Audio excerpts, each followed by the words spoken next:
Hola clase. Bienvenidos a los pronombres de complemento indirecto.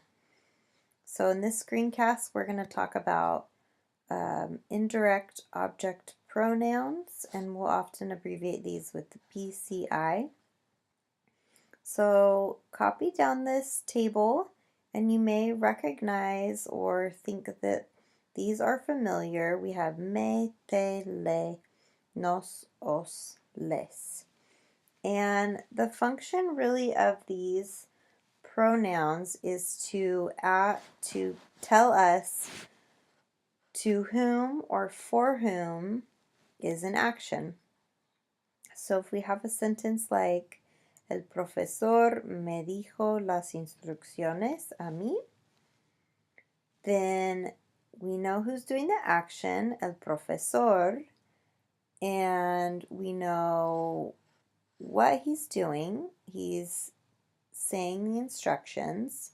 So the complemento directo, the thing that he's really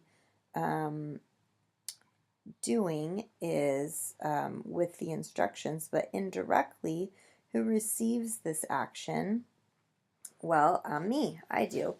So a mí at the end tells us who, but we also have to have this pronombre, the me, before the verb. So we have subject, verb, direct object, and then indirect object. And you have to have this indirect object pronoun me in the sentence. However, a mí is optional. It can add emphasis, but it's not necessary. We do have to have the pronombre de complemento indirecto, and that always goes before the verb, saying who receives the action. So we could say el profesor le dijo las instrucciones a Carmen, and then she would be receiving the action le. But if we already knew we were talking about a Carmen, then we wouldn't need that part there. We could just simply say le, and that would mean to her. So we're going to look at some more examples of this. First of all, when we are talking about to her or to him, or a noun, or a usted, or a ustedes, then we often want to clarify who that third person is, because le means so many different things. So, for example, sus padres le gritan mucho is a sentence we've read a lot in Pobre Ana. And who are we talking about? Who's receiving the yelling? Sus padres le gritan mucho a Ana. What about quién les trajo las paletas? Who brought the popsicles? Well, to who? To him? To they? Or to them? To you all? So if I want to clarify, then I would say a ustedes or a ellos. Mi mamá le dijo que no. My mom said no to whom? A mi hermana. Mi mamá le dijo que no a mi hermana. So you often want to add a and then the person at the end to say who. Sometimes when we use two verbs together, or the progressive tense, ing, doing, then we have these two verbs, and where do we put the pronombre in the sentence if we have two verbs? Well, you actually have two choices, dos opciones. You can put it before the first verb, or you can put it after the second verb and attached, pegado, attached to that second verb. And when you use the progressive tense, you also have to add an accent. So like, we'll look at an example here. Me están dando los papeles ahora. So they're giving me the papers now. Or, están dándome los papeles ahora.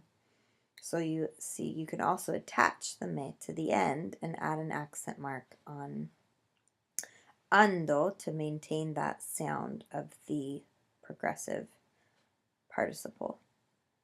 Now, here's another one. Le tengo que comprar un regalo a mi novio. I have to buy a gift for my boyfriend. Again, you have to have the le there, even though a mi novio is kind of seems repetitive, but it's necessary in these kind of sentences when someone is receiving the action. So the other way you could write this is tengo que comprarle un regalo a mi novio. And you could attach the le to the end of the second verb. Now, you might be thinking this me, te, le, nos, os, les looks a little familiar. That's because it's what we use for verbs like gustar.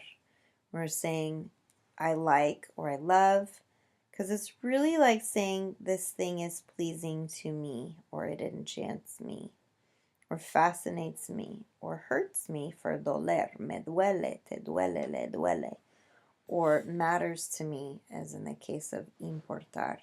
Now, we'll look at these verbs again at the beginning of Spanish 3, but for now, you might notice that connection from when we went over gustar in Español 1.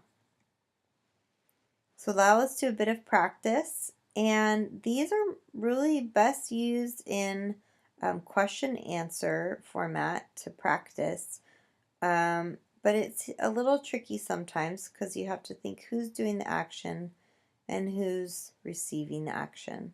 So go slow, pause the screencast, and write down some answers.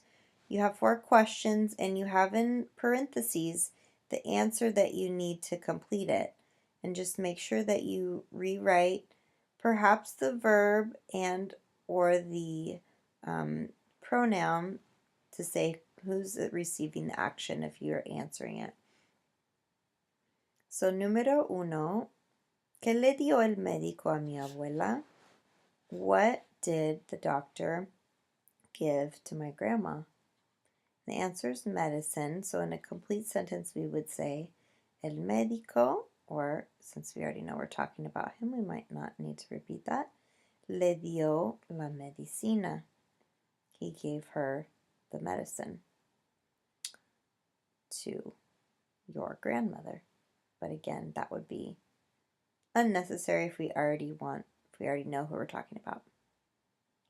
So le is our pronombre de complemento indirecto. Número 2. Mamá, ¿qué nos lees esta noche?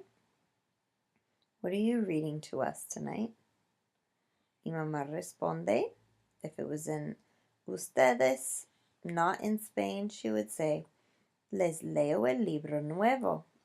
I'm reading to you all the new book. En España, she would use vosotros, os leo el libro nuevo. I'm reading to you the new book. So, you all are receiving the action. Número 3. ¿Cuánto le pagaron ustedes al vendedor? La respuesta es $2. Nosotros le pagamos $2. So, we paid him $2. And the him is the vendedor, although we might not need to repeat that in the answer. Número 4. ¿Me puedes traer la grapadora, por favor? Can you bring me the stapler, please? Sí. Sí, yo te puedo traer la grapadora. Yes, I can bring you the stapler. Now remember, notice there are 2 verbs here, puedo and traer. So you could also answer with putting that pronombre attached to the second verb. Yo puedo traerte la grapadora. So, I know that's a little tricky, but hopefully you get the point that when someone's receiving the action, you put that pronombre antes del verbo, and just like the bebé says, me estás diciendo, you're saying to me, que Dora no puede oírme. Dora can't hear me. Escándalo. Adiós, clase.